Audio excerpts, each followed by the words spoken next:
It was the day of preparation for Passover. According to religious law, all bodies had to be removed before sundown.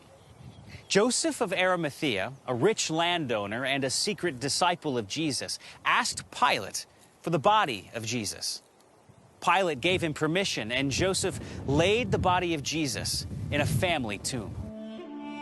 Now, in the place where he was crucified, there was a garden, and in the garden a new tomb in which no one had yet been laid. So, because of the Jewish day of preparation, since the tomb was close at hand, they laid Jesus there. John 19:41 and 42.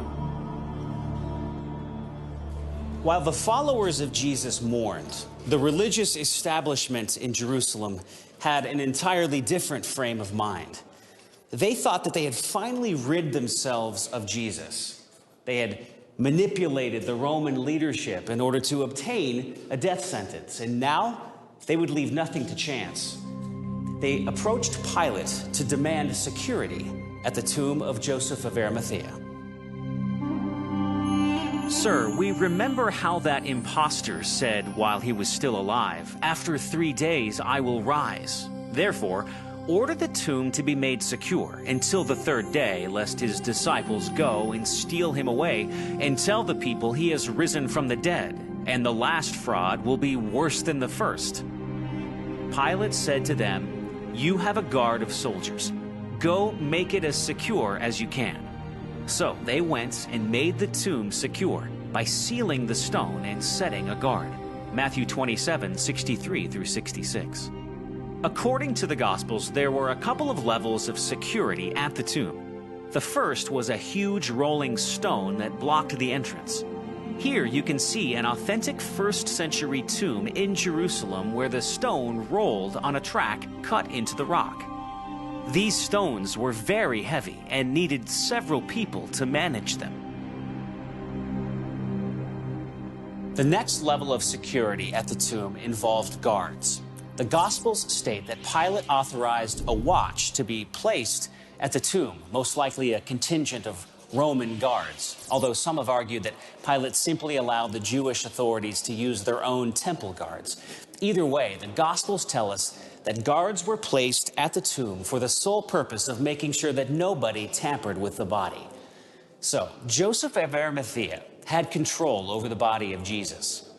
Not only was he a follower of Jesus, but he was also a wealthy and powerful member of the Sanhedrin, with connections in the Roman machine. The chief priests smelled a rat, and they would do anything to crush a plot to steal the body. In the 1st century Jewish context, the task of preparing a body for burial fell to family and friends. Joseph of Arimathea was a friend. Although a prominent member of the Jewish Sanhedrin, he had not voted for the conviction of Jesus. He was also a wealthy landowner. Perhaps it was his great wealth that gave him access to Pilate. After these things, Joseph of Arimathea, who was a disciple of Jesus, but secretly for fear of the Jews, asked Pilate that he might take away the body of Jesus, and Pilate gave him permission. So he came and took away his body. Nicodemus also, who earlier had come to Jesus by night, came bringing a mixture of myrrh and aloes, about 75 pounds in weight.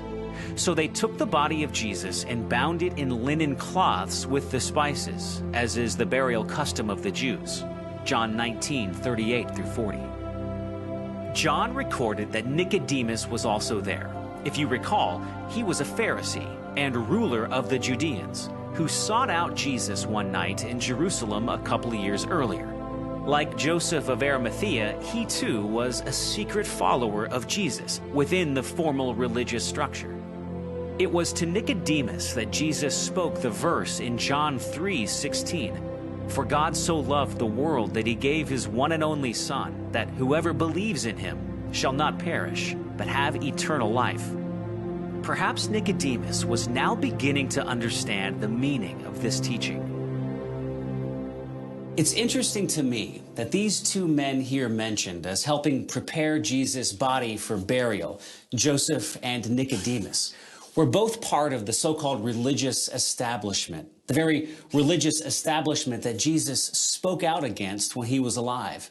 Jesus had obviously made quite an impact on these two men. They were willing to risk the wrath of their peers on the very day that their peers had manipulated the system in order to put Jesus to death.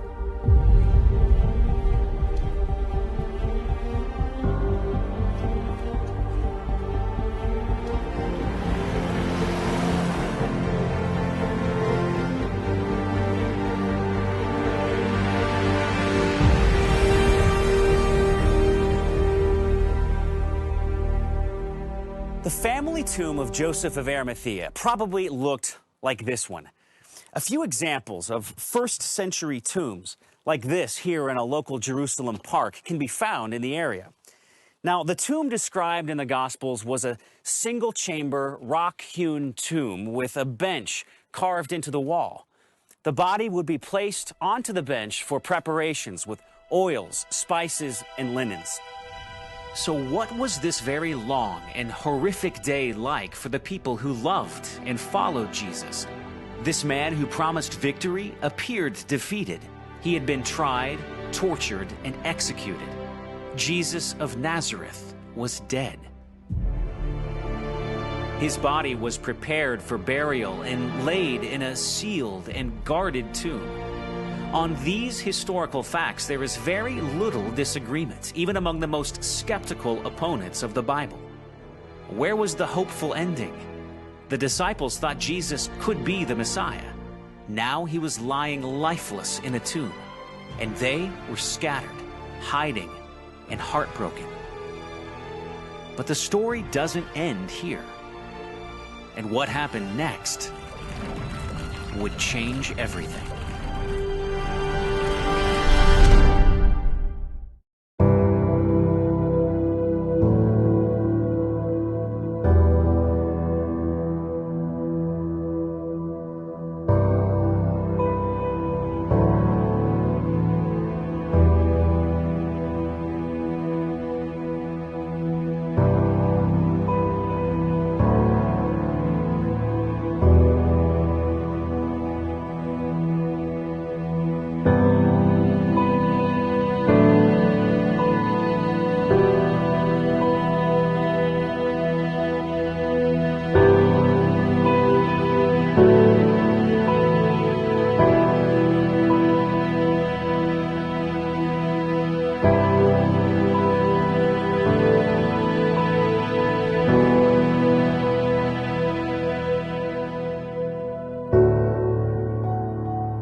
If faith can move the mountains, let the mountains move. We come with expectation, we're waiting here for you.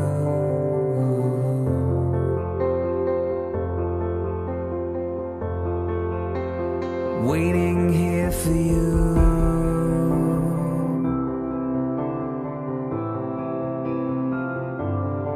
You're the Lord of all creation, and still you know my heart, the author of salvation. You've loved me from the start.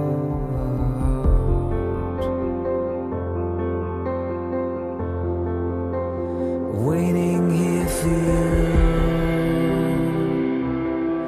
with our hands lifted high in praise. And it's you we adore, singing hallelujah.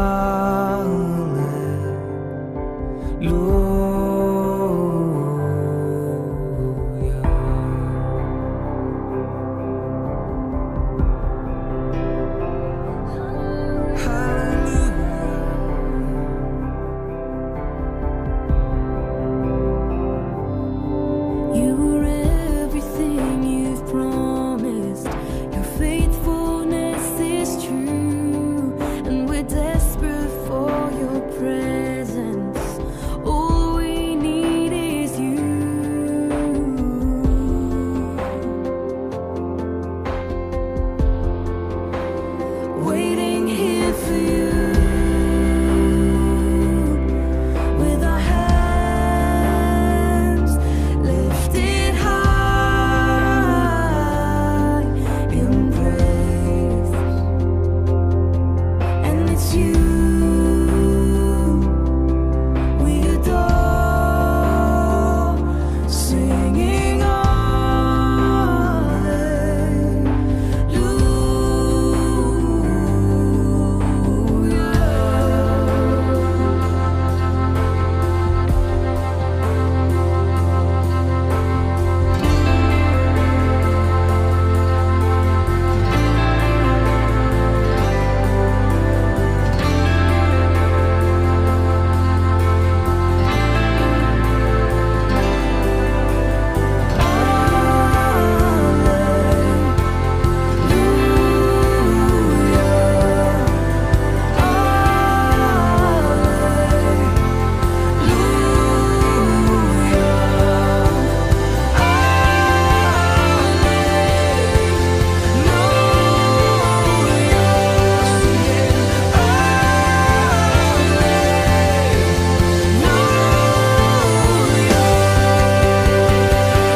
and it's you we adore, singing